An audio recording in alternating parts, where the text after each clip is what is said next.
আসসালামু আলাইকুম। আজকে সর্বশেষ সংবাদ জানাবো আমি নুসরাত। প্রথমেই জানিয়ে দেব সংবাদ শিরোনাম। এলাকাবাসী আমার পক্ষে মনোনয়ন ফর্ম সংগ্রহ করেছে, দাবি আসিফের। অন্তর্বর্তী সরকার থাকাকালীনই হাদি হত্যার বিচার সম্পন্ন হবে বললেন উপদেষ্টা সৈয়দা রিজওয়ানা হাসান। মানিক মিয়া এভিনিউয়ের পরিবর্তে সরোয়ার দিতে হবে জামায়াতের মহাসমাবেশ। প্যারিসে ওসমান হাদি স্মরণে আলোচনা সভা, বিচার নিশ্চিত না হওয়া পর্যন্ত আন্দোলন চালিয়ে যাবেন প্রবাসীরা। সর্বশেষ তাসনিম জারাকে ইঙ্গিত করে কড়া সমালোচনা এনসিপি নেত্রী ড মিতুর। শিরোনাম শুনলেন, এবারে বিস্তারিত। এলাকাবাসী আমার পক্ষে মনোনয়ন ফর্ম সংগ্রহ করেছে, দাবি আসিফের। এলাকাবাসী কুমিল্লা ৩ আসন থেকে নির্বাচনের মনোনয়ন ফর্ম সংগ্রহ করেছে বলে দাবি করেছেন অন্তর্বর্তী সরকারের উপদেষ্টা পদ থেকে পদত্যাগ করা আসিফ মাহমুদ সজীব ভূঁইয়া। এর আগে গত সপ্তাহে তিনি ঢাকা ১০ আসন থেকে মনোনয়নপত্র সংগ্রহ করেন।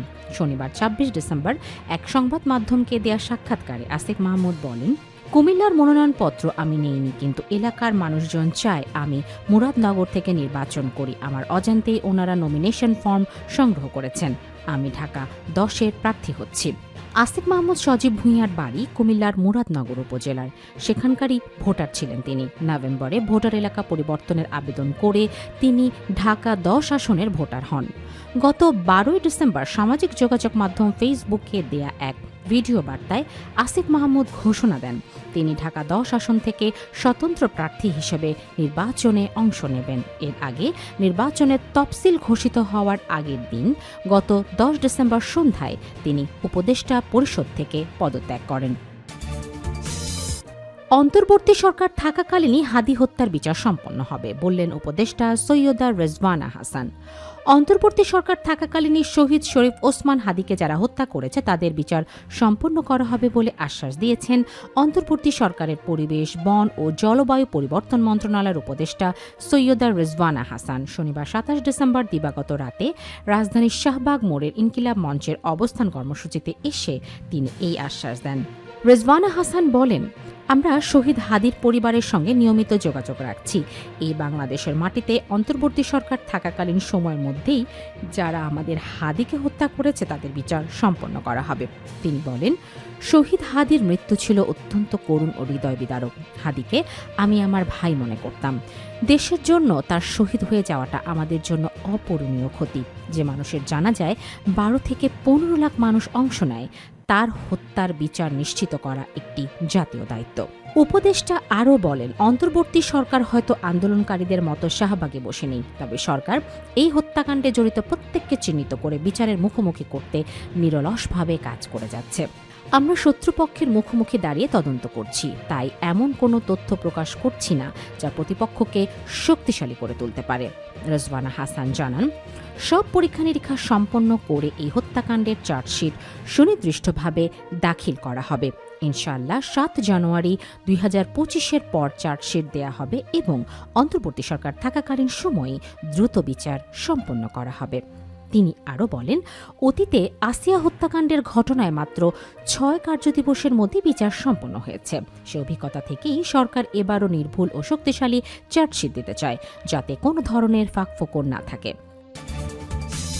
মানিক মিয়া এভিনিউয়ের পরিবর্তে সরোয়ার দিতে হবে জামায়াতের মহাসমাবেশ। ইনকিলাব মঞ্চের আহ্বায়ক শরীফ ওসমান বিন হাদির হত্যাকারীদের গ্রেফতার, বিচার ও অবৈধ অস্ত্র উদ্ধার ও সন্ত্রাসীদের ধরার দাবিতে ৩রা জানুয়ারি শনিবার রাজধানীতে মহাসমাবেশ করবে বাংলাদেশ জামায়াতে ইসলামী। শনিবার ২৭ ডিসেম্বর সন্ধ্যায় জামায়াতে ইসলামের আমির ডাক্তার শফিকুর রহমানের সভাপতিত্বে কেন্দ্রীয় নির্বাহী পরিষদের এক বৈঠক অনুষ্ঠিত হয়। বাংলাদেশ জামায়াতে ইসলামের কেন্দ্রীয় নির্বাহী পরিষদের অনুষ্ঠিত বৈঠক থেকে আগামী ৩রা জানুয়ারি সোহরাওয়ার্দী উদ্যানে অনুষ্ঠিতব্য মহাসমাবেশ সফল করার আহ্বান জানানো হয়।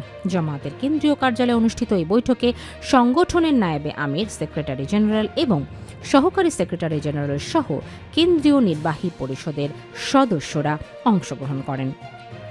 বৈঠকে দেশে বিরাজমান পরিস্থিতি, আগামী ৩রা জানুয়ারি জামায়াতের মহাসমাবেশ এবং আসন্ন জাতীয় সংসদ নির্বাচনের আসন সমঝোতার বিষয়ে বিশদ আলোচনা করা হয়।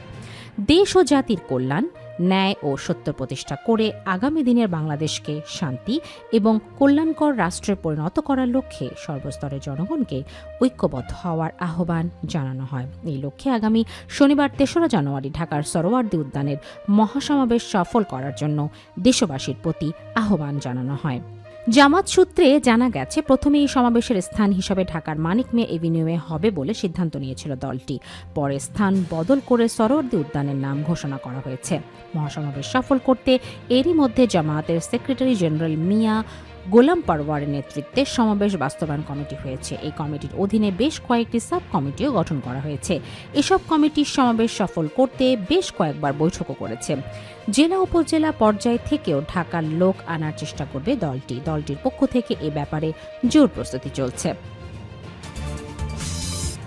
প্যারিসে ওসমান হাদি স্মরণে আলোচনা সভা, বিচার নিশ্চিত না হওয়া পর্যন্ত আন্দোলন চালিয়ে যাবেন প্রবাসীরা।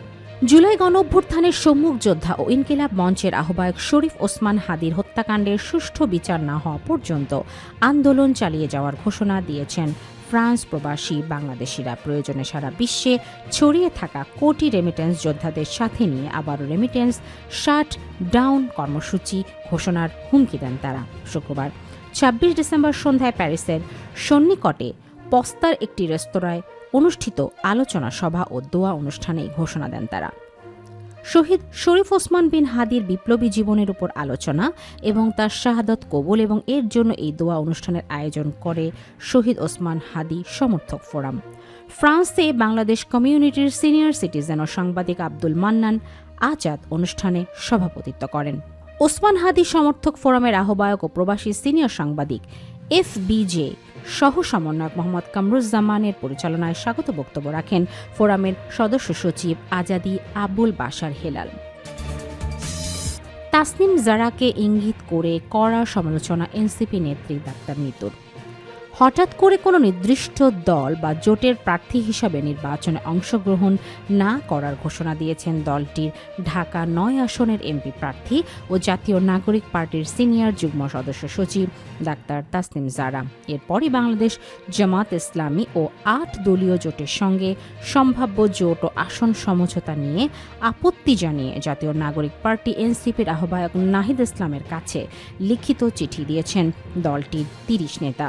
এই ঘটনাকে ইঙ্গিত করে শনিবার ২৭ ডিসেম্বর রাতে নিজের ভেরিফাইড ফেসবুকে কড়া সমালোচনা করে পোস্ট দেন এনসিপির কেন্দ্রীয় যুগ্ম সদস্য সচিব ডাক্তার মাহমুদা মিতু। পোস্টে তিনি বলেন, এই জুলাই এমনি এমনি আসেনি। এই নাহিদ ইসলামের থায়ের রক্ত জমার দাগ আমরা ভুলিনি। We believe Nahid Islam.